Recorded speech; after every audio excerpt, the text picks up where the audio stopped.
요즘 제가요, 저희 아들에게 미안한 마음이 있습니다. 왜냐하면 이 녀석이 제 설교에 자주 소재로 이렇게 사용되고 있거든요. 아버지를 잘못 만나서 그런 거겠죠? 지 운명이죠, 뭐. 이것을 제가 아들과의 저의 관계를 이제 얘기를 하려는 것은 하나님 아버지와 저의 그 자녀된 관계를 이렇게 생각을 하고 여러분들에게 설명을 할 때 이 얘기를 꼭 제가 하게 되더라고요. 제가 얘기를 아들을 소재로 삼는 것은 아들을 민망하게 하려고 하는 의도는 전혀 없습니다. 사실 아들의 못남을 이야기한다기보다 사실 제 못남을 이야기하려고 이렇게 인용할 때가 많이 있는 거거든요. 아들에게 저는 아버지라는 권위를 이용을 해서요, 강압으로 또 엄격하게 제가 율법으로 대하는 참 아버지구나라는 그런 생각을 해봅니다. 그런 반면에 하나님 아버지는 저에게 항상 은혜로, 항상 사랑으로 대해 주시는 그 모습을 제가 느끼고 있거든요. 그런데 왜 나는 왜 이 아들에게 더 은혜로 대하지를 못할까? 용서와 긍휼로 사랑으로 더 대해 주지를 못할까? 항상 그게 제게 이렇게 마음이 걸리는 거예요.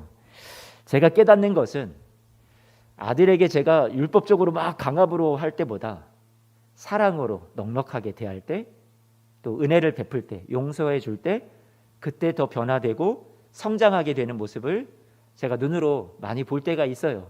그런데 은혜라는 것을 제가 많이 받았음에도 불구하고 옹졸하고 또 쪼잔해서 제가 이 받은 은혜와 사랑을 마음껏 흘려보내주지 못하는 그런 제가 아닌가, 그런 생각을 좀 하게 됩니다. 하나님은 저와 여러분들에게 어떻게 대하시나요? 어떻게 저와 여러분들을 삶을 이끌어가고 계시나요? 오늘 하나님 아버지가 자녀된 저와 여러분들을 대하는 모습에 대해서 오늘 하나님의 말씀을 통해서 우리가 그 메시지를 얻고자 합니다. 하나님은 여러분들을 어떻게 삶을 이끌어가고 계실까요? 로마서 6장 14절 말씀입니다. 같이 한번 볼까요? 같이 읽어봐요. 시작. 제가 너희를 주장하지 못하리니 이는 너희가 법 아래 있지 아니하고 어디 있다고요? 은혜 아래 있대요.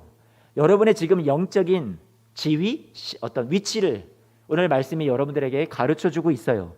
여러분의 위치가 법 아래 있지 않대요. 뭐 강압과 눌림과 그것이 아니라, 강요가 아니라 여러분들이 지금 어디에 있냐면 은혜 아래에 있다라고 분명하게 선언해 주고 있어요. 여러분들의 영적인 위치예요. 그런데 여러분, 이 법을 통해서 이 세상에 자신의 의로움을 하나님 앞에 드러낼 수 있는 사람이 있을까요? 하나님 앞에 인정받을 수 있는 사람이 있어요? 아무도 없어요. 아무도 없단 말이에요. 그래서 주님께서는 저와 여러분들을 어디로 옮기셨냐면 은혜 아래로 우리를 옮겨주신 거죠. 그런데 우리의 실상이 죄인이고 못났어요. 그럼에도 불구하고 예수님의 대속해 주신 십자가 사랑을 통해서 우리는 하나님 앞에 의롭다함을 인정받은 거예요. 그러니 여러분, 이것은 선물이에요. 여러분, 이것은 은혜예요. 사랑하는 성도 여러분, 여기까지는 좋은데요, 이제 다음 절 말씀을 읽으면 슬슬 우리 마음의 뭔가 한쪽에서 불편함이 올라오기를 시작을 합니다. 15절 말씀을 같이 한번 볼까요? 15절 말씀을 보죠. 같이 읽어봐요. 시작. 그런즉 어찌하리요? 우리가 법 아래에 있지 아니하고 은혜 아래에 있으니 죄를 지으리요? 그럴 수 없느니라. 여러분, 분명히 주님께서 이 선언해 주신 이 하나님의 말씀에 우리가 은혜 아래에 있다라고는 분명히 얘기해 주셨는데, 은혜 아래에 있으면 죄를 지으리요? 그럴 수 없다 그러신 거예요. 근데 이게 마음이 불편한 거죠. 아니, 나는 여전히 죄를 짓고 있는데 그러면 나는 아직 은혜 아래에 있는 게 아닌가? 이런 마음이 드는 거죠. 여러분들은 혹시 그렇지 않으세요? 저는 불편해요. 나는 아직도 죄 짓는데 그럼 나는 은혜 아래에 있는 게 아닌가 봐. 16절 말씀을 또 볼까요? 16절 말씀을 보면 더 나아갑니다. 같이 읽어봐요. 시작. 너희 자신을 종으로 내주어 누구에게 순종하든지 그 순종함을 받는 자의 종이 되는 줄을 너희가 알지 못하느냐. 여러분, 죄의 종으로 사망에 이르고 그 뒤에 보면 혹은 순종의 종으로 의에 이른다라고 얘기하고 있어요. 다시 말해서 이 말은요, 세상에는 오직 두 개의 종노릇이 있다라는 거예요. 누구든지 다 하나를 선택해서 따르고 있다. 죄의 종이다, 아니면 그 반대인 순종의 종, 둘 중에 하나다라는 거죠. 우리 자신을 지금 누구에게 내주고 있는지 곰곰이 생각을 해보아요. 여러분들은 누구에게 내어주고 있어요? 누구를 따르고 있어요? 우리는 과연 주님을 따르고 있나요? 말씀을 따르고 있나요? 말씀에 순종하고 있나요? 아니면 여러분 자신을 지금 죄에게 넘겨주고 죄를 따르고 있나요? 여러분 지금 누구를 따르고 있어요? 여러분에게 묻겠습니다. 여러분의 주인은 누구입니까? 여러분 자신 있게 말씀할 수 있으세요? 나는 아직도 내 모습을 보면 죄를 짓고 영향을 받고 살아가고 있는 것 같아요. 그러면 나는 혹시 죄의 종은 아닌가? 내 모습을 보면 이건 도무지 의의 종이 아니라 죄의 종이라고 밖에는 안 느껴지는 거죠. 더 나아가 나는 과연 구원받은 사람이 맞는가? 불안해집니다. 더 넘어서 두려워지기까지 합니다. 자, 여러분, 이런 여러분들을 위해서 제가 오늘 답을 드릴게요. 명확하게 답을 드려요. 여러분은 어디에 있느냐 지금? 누굴 따르고 있느냐? 바로 그 다음 말씀이 우리에게 확실하게 답을 해주고 있죠. 여러분 17절 말씀 같이 한번 읽어볼까요? 시작. 하나님께 감사하리로다. 너희가 본래 예전에는 뭐예요? 죄의 종이었는데 너희에게 전하여 준 바 교훈의 본을 여러분들이 복음을 믿고 듣고 믿어 순종하여서 여러분 18절 말씀 같이 한번 읽어봐요. 같이 읽어봅니다. 시작. 죄로부터 해방되어 의에게 종이 어떻게 되었다고요? 되었느니라. 선언이에요. 할렐루야. 여러분 이것을 믿으세요? 여러분에게 불안에 떨고 두려워하는 여러분들에게 사도 바울이 잘 알죠. 그래서 어떻게 주고 있는 거예요? 확신을 주고 있는 거예요. 여러분들은 이미 죄로부터 해방되어서 의에게 종이 되었다라고요. 여러분 이게 은혜예요. 이게 선물이라고요. 그런데 바울이요, 이게 얼마나 감사한지 17절 말씀 한 번만 더 띄워주세요. 17절 말씀을 보니까 하나님께 무엇했어요? 감사하리로다. 지금 찬양이 튀어나왔어요. 탄성이 절로 나왔어요. 감격에 차 있는 거예요. 와, 이런 내가 죄의 종이었는데 자격도 없는데 지금 내 모양 내 꼴을 보면 도무지 의의 종이라고 순종의 종이라고 나는 도무지 그렇게 말씀을 주님이 나에게 주시는 그 이유를 내 안에서는 아무것도 찾을 수 없는데 이게 어찌된 연문인가? 놀라워라 그 사랑 하면서 바울이 뭐라고 얘기하는 거예요? 하나님께 감사하리로다 터져 나오는 거죠. 저와 여러분들도 할 게 그거밖에 없어요. 우리 자신을 보면 전혀 그렇지 않거든요. 그래서 우리도 이 시간에 주님 앞에 드리는 것은 찬송뿐이죠. 하나님 어떻게 이런 나를 하나님 구원해 주셨습니까? 이런 죄의 종을 의의 종으로 만들어 주셨습니까? 감사합니다. 이것이 저와 여러분들의 고백일 수밖에 없는 거죠. 18절 말씀을 우리 들여다보면 이제 저와 여러분들의 영적인 지금의 신분과 지위가 더 명확해지는 거죠. 하나님이 어떻게 하셨는지 18절 말씀 같이 한번 볼까요? 시작. 죄로부터 해방되어 의에게 종이 되었느니라 했는데 방금 그 영어 성경 띄워주세요. 수동태예요. 수동태라는 것은요, 우리가 스스로 벗어났다라는 게 아니에요. 저와 여러분들이 내가 스스로 해방을 이뤄낸 게 아니에요. 선물이라는 거예요. 해방을 시켜주신 거예요. 저와 여러분들에게 내가 따낸 것이 아니라 하나님이 하신 거죠. 그래서 하나님이 저와 여러분들에게 선물로 거저 자격 없는데 주신 거래요. 그러니까 이해가 되네요. 내 모습, 이 모양, 이 꼴, 지금의 수준, 이 모습인 것은 당연한 거지. 내가 한 것이 아무것도 없으니까. 그런데 주님께서 은혜로 주신 것이고 선물로 주신 것이고 그렇다면 앞으로도 소망이 있는 거네. 우리가 이렇게 한번 생각해 봤으면 좋겠어요. 그리고 그 18절 말씀의 하반절에 보니까 죄로부터 해방되어서 저와 여러분들을 의에게 종이 되도록 만들어 주셨대요. 이건 역시 의에게 종이 된 것도 우리 스스로 만들어낸 결과가 아니라 죄로부터 해방시켜 주신 주님이 하신 일의 결과로서 당연히 뒤따라오는 거예요. 저와 여러분들의 영적인 그 신분이, 지위가요, 의에게 종된 그런 신분으로 변화시켜 주셨다라는 거죠. 모두가 다 하나님이 하신 거네요. 자, 그럼 이제 19절 말씀에 이렇게 변화된 여러분들에게 확신을 선언하신 다음에 하나님 말씀이 우리에게 뭐라고 말씀하나요? 19절 말씀, 바울이 권면하죠. 19절 말씀 같이 읽어보아요. 시작. 너희 육신이 연약함으로 내가 사람의 예대로 말하노니 전에 너희가 너희 지체를 부정과 불법에 내주어 불법에 이른 것 같이 이제는 너희 지체를 의에게 종으로 내주어 거룩함에 이르러. 제가 일부러 좀 강한 어조로 표현을 해봤어요. 자, 느낌이 어때요, 여러분? 말에도 느낌이라는 게 있잖아요. 언어에, 글 속에도. 여러분은 어떻게 느껴지세요? 이 말씀이. 자, 1번. 주관식은 여러분들 항상 대답을 하기가 어려우시니까 여러분들이 좋아하는 객관식. 1번. 딱딱하고 차갑고 엄숙하고 무겁다. 그런 명령이다. 이게 1번이에요. 자, 2번. 따뜻하다. 사랑이 담겨 있다. 간절한 호소다. 이게 2번. 3번. 에라 모르겠다. 여러분 몇 번이에요? 네? 2번이에요? 어떻게 이렇게 눈치들이 빠르세요? 제가 2번 답을 원했던 거예요. 여러분 2번이에요. 1번의 엄숙한 명령과 강압과 강요로서 이 말씀을 지금 19절 말씀 주신 게 아니에요. 너희 육신이 연약함으로 내가 사람의 예대로 말하노니 전에 너희가 너희 지체를 부정과 불법에 내주어 불법에 이른 것 같이 이제는 너희 지체를 의에게 종으로 내주어 거룩함에 이르라. 이렇게 강압으로 주신 말씀이 아니라 너 이렇게 살면 내 종 아니야. 차가운 말씀으로 주신 게 아니라 그렇게 읽으면 우리가 이 말씀을 그렇게 받으면 마음이 어려워지는 거죠. 그렇게 주신 말씀이 아니에요. 바울은요 지금 따뜻하고 간절하게 호소하고 있어요. 왜요?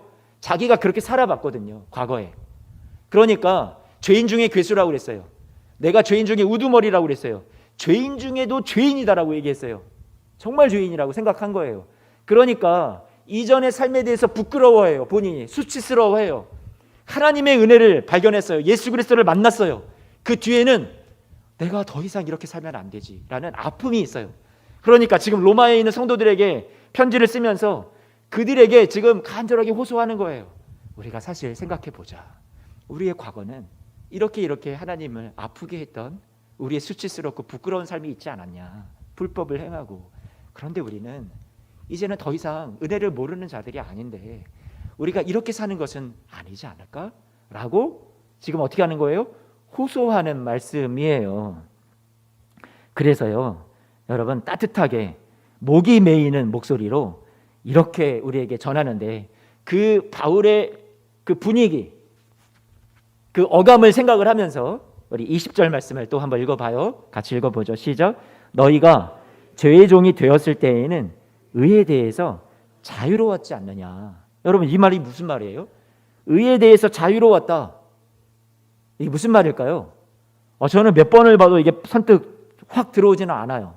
곰곰이 생각을 하고 묵상을 해보니까 이렇게 풀어지더라고요. 이 말이 쉽게 말해서 이거예요. 이전에 우리의 삶은 하나님이 우리에게 원하시는 그 의로운 삶에 대해서 신경도 안 썼지 않냐. 거들떠 보지도 않았지 않냐. 관심도 없지 않았냐.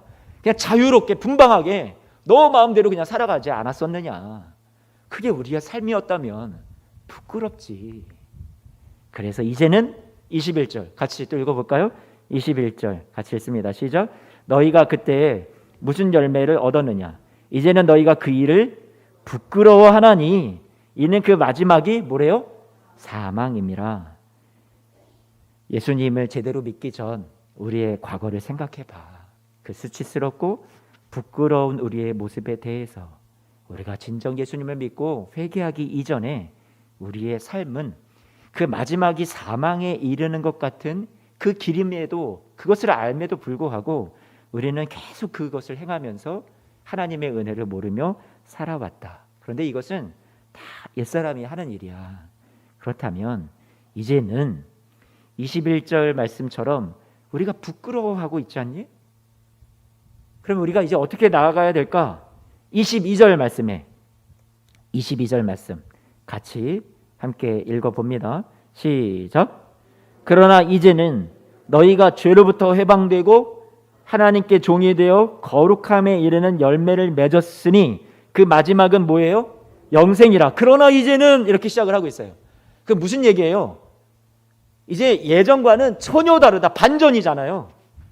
우리가 내가 이러고도 구원받은 사람인가?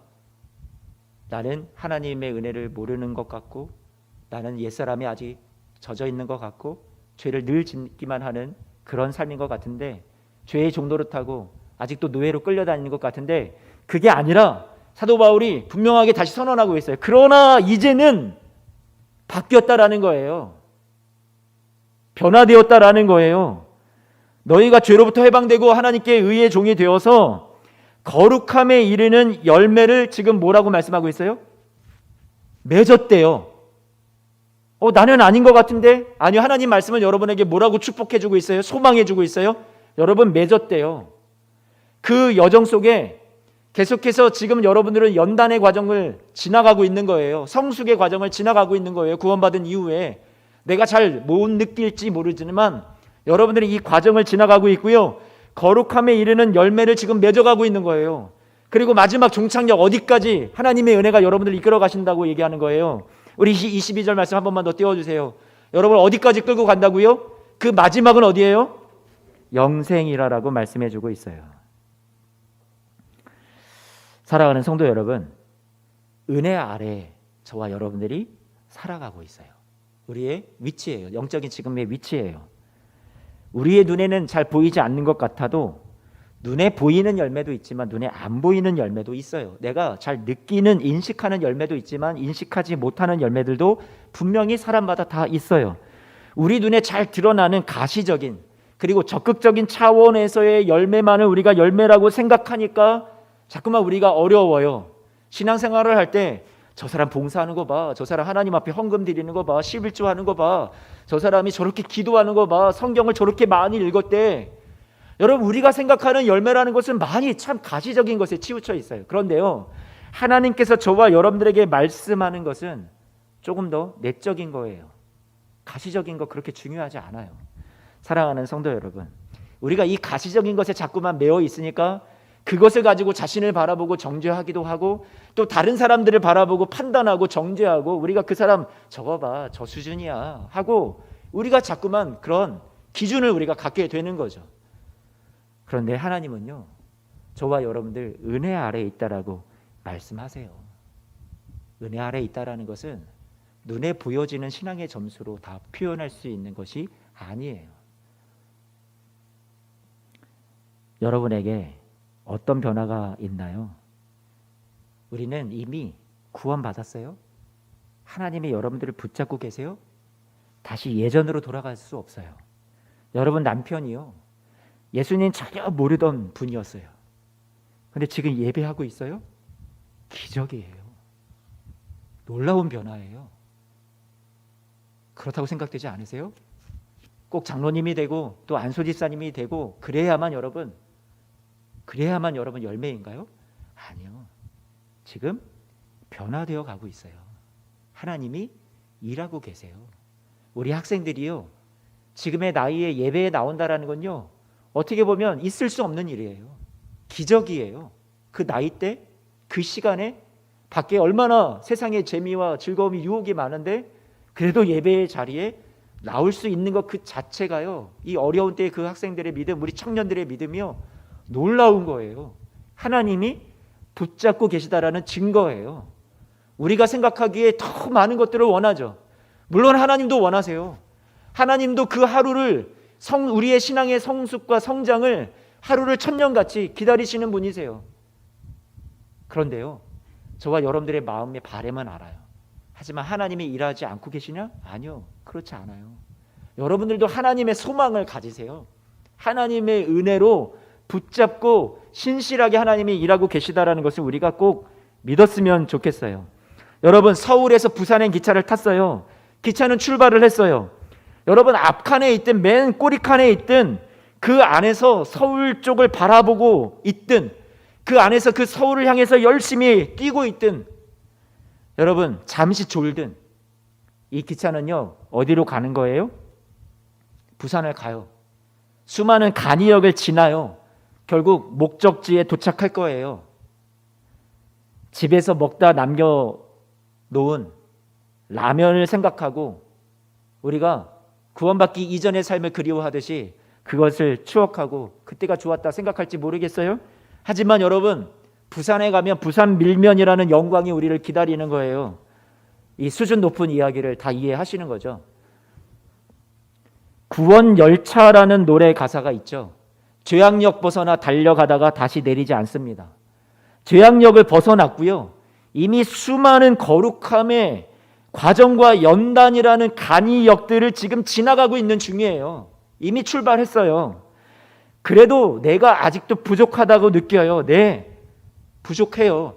그런데요, 이미 차표는 내가 내 공로로 내 의로 산 게 아니에요. 분명히 말씀드리지만 여러분의 이 차표는요, 구원 열차의 차표는 예수님의 보배로운 피로 피값을 주고 주님이 대신 지불해 주셔서 저와 여러분들은 공짜로 자격 없이 올라타신 거예요. 여러분 믿으시기를 바랍니다. 마찬가지로요, 출애굽기의 백성들이, 하나님의 백성들이요, 종살이 하던 애굽에서 빠져나왔어요. 해방되었어요. 그런데 아무리 자기가 애굽에서 먹던 고기를 생각을 하고, 여러분 지금 이 나와 있는 이 삶에 대해서 막 불평하는 것 같지만 바뀐 게 없는 게 아니에요. 바뀌었어요. 결코 이전과 같은 삶이 아니에요. 가나안을 향해서 이미 출발했어요. 그래서 그 삶만 해도 이미 축복받은 거예요. 바로의 권세로부터 빠져나왔어요. 노예로부터 생활에서 해방되었어요. 이제는 하나님의 권세와 통치 아래로 옮겨졌어요. 하나님의 나라로 이미 들어가진 거예요. 노예살이를 더 이상 하지 않아도 돼요. 자유가 주어졌어요. 하나님의 백성이 되었어요. 이미 빠져나온 것만으로도 누릴 수 있는 자유와 혜택이 어떻게 해요, 여러분? 엄청난 거예요. 그렇다고 해서 아주 완전해졌다라는 얘기는 아니에요.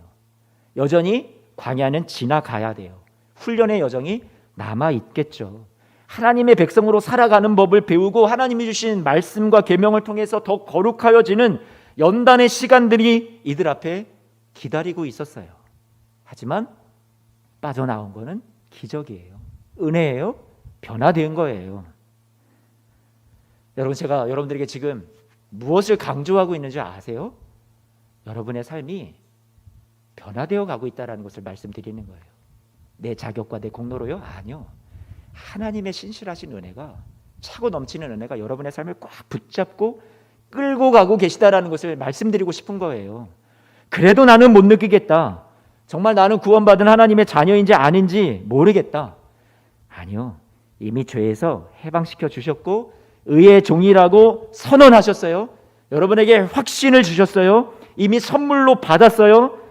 하지만 우리 안에 여전히 죄짓고 싶은 충동이 있죠. 때로는 넘어지죠. 죄를 범하고 마는 우리의 모습을 볼 때가 있어요. 그때마다 여러분 기억하십시오. 여러분의 영적인 위치가 어디에 있다고요? 따라서 하겠습니다. 나는 그럼에도 불구하고 은혜 아래 사는 삶이다. 아멘.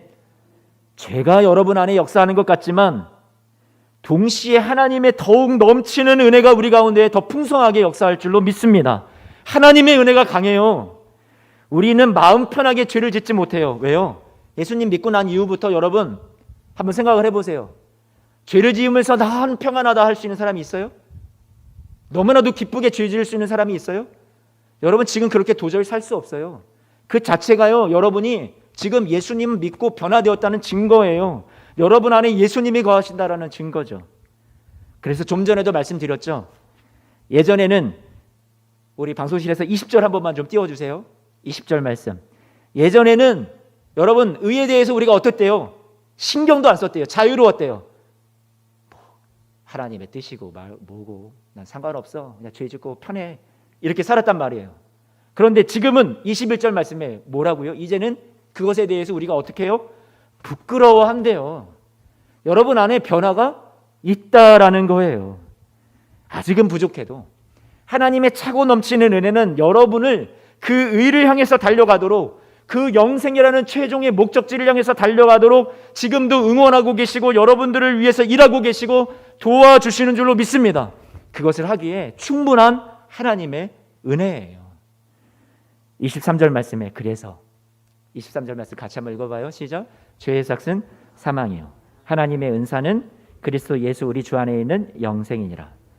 죄라는 주인은요 야박해요. 그래서 우리가 예전에 죄를 섬기는 종일 때 죄라는 주인은 값을 우리에게 철저히 매기고 따져요. 나쁜 놈이죠. 지를 섬겼는데 죄값이라는 사망으로 우리에게 결과를 참혹하게 주고 말죠. 하지만 다른 주인이 되신 하나님은 어때요? 달라요. 말씀을 계속 띄워주세요. 23절. 하나님은 죄라는 주인에게 죽음이라는 계산을 하나님이 대신 치러 주신 거죠. 우리를 대신해서 예수를 통해서 직접 핏값으로 다 지불해 주셨어요. 죄에 대한 대가를 값을 치러 주셨어요. 하나님이 여기서 끝내 주셨나요? 아니요. 여기서 끝이 아니에요. 하나님은 전혀 계산적이지 않으세요. 죄값만 치러 주신 게 아니라 거기에다가 오늘 하나님의 은사라는 말은 기프트, 선물이라는 말이에요. 하나님께서 은사로, 즉 선물로 우리에게 무엇을 주셨어요? 영생을 주셨대요. 자격도 조건도 따지지 않고 그냥 주셨어요. 여러분, 이게 은혜 아래에 있는 사람들에게 주신 놀라운 축복의 선물이에요. 비록 우리의 현실이 지금 죄악과 눈물, 수치의 삶이라는 시간들을 지나가는 것만 같아요. 하지만 그럼에도 불구하고 우리는 도무지 그 끝을 알 수 없는, 측량할 수 없는, 계산이 불가한 하나님의 무한하신 사랑과 은혜 아래서 살아가고 있음을 여러분 잊지 마시기를 부탁드립니다. 지금 우리가요, 지금의 주어진 현실 앞에서 낭망하고 좌절하고 나의 죄의 모양으로 사랑과의 관계 속에서 얽히고 설킨 그 어려운 문제들 때문에 여러분의 금전적인 문제, 재정의 문제나 여러 가지 여러분들의 아픈 문제들 때문에 우리가 주저앉아 있을 수는 있겠지만 우리의 삶이 결단코 이렇게 끝나버리지 않을 거예요. 하나님의 은혜가 여러분들을 붙잡으시고 이끌어 가셔서 반드시 은혜가 저와 여러분들의 삶에 승리로 결말 맺어 주실 줄로 믿습니다. 저는 그것을 믿어요. 하나님은 우리에게 겁과 공포를 주어서 죄를 짓지 않게 하시는 그런 분이 아니세요. 하나님의 방법은 사랑이에요. 은혜예요. 은혜 아래서 이 삶이라는 것이요, 율법 아래서 살아가는 것보다 더 하나님의 말씀을 따를 수 있는 그 마음을 우리에게 부어주시는 거예요. 그 뜻대로 살고자 하는 열망을, 우리 안에 간절함을 우리에게 주시는 것이 하나님의 은혜가 하는 일이에요. 동기를 부여해 주어요. 힘이 나게 해 주어요. 소망이 생기게 해 주어요. 무엇이요? 하나님의 이 은혜가요. 넉넉한 은혜가요. 그래서 지금 우리 바울의 로마서 말씀을 읽지만 사도 요한도요, 이렇게 말했어요. 하나님의 사랑에 너무 감격하다 보니까 그 하나님의 사랑이 결국 자신 안에 있는 모든 두려움을 다 쫓아내고 하나님 뜻대로 살 수 있는 용기도 주고 소망도 주었다고 그렇게 이야기를 하죠. 우리 사도 요한의 고백을 요한일서 4장 18절 19절 말씀 우리 같이 한번 읽어보아요. 우리 같이 읽습니다. 요한 형제 크게 한번 읽어주세요. 시작. 사랑 안에 두려움이 없고 온전한 사랑이 두려움을 내쫓나니 두려움에는 형벌이 있음이라. 두려워하는 자는 사랑 안에서 온전히 이루지 못하였느니라. 우리가 사랑하면 그가 먼저 우리를 사랑하셨습니다. 아멘. 사랑이요, 은혜가 동기가 되어서 두려움을 내어쫓고 두려움 때문에 순종하는 것이 아니라 하나님의 사랑에 감격하여서 그 사랑이, 그 은혜가 나로 하여금 더 하나님의 뜻대로 살 수 있게, 하나님을 사랑하고 이웃을 사랑하며 살 수 있도록 그런 역할을 우리에게 해준다라고 요한이 고백하고 있어요. 말씀을 정리하고 마칩니다.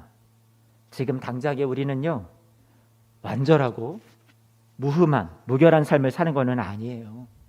하지만 우리는 은혜 아래서 승리가요, 보장된 삶을 살고 있는 줄로 믿습니다.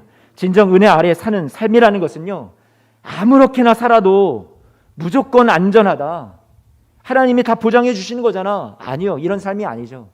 은혜 아래 사는 삶이, 우리가 그 은혜를 발견하고 깨닫게 되면 그 하나님의 은혜에 감격하여서 그 은혜를 욕되게 할 수 없어요. 죄가 맘껏 우리를 주장하지 못해요. 부끄러워지거든요. 그래서 하나님의 사랑으로 두려움이 내어 쫓아지고 더 온전하게 순종할 수 있는 삶으로 하나님이 우리를 이끌어 가실 거라는 얘기예요. 단순히 양심의 가책, 인간적인 어떤 반성의 차원에서 머무는 수준이 아니라 하나님이 부어주시는 그 사랑에 감격하여서 우리 안에 터져나오는 영적인 그런 탄식과 변화가 저와 여러분 안에 분명히 일어나게 될 거예요. 이것이 은혜 아래에 있는 우리의 삶이에요.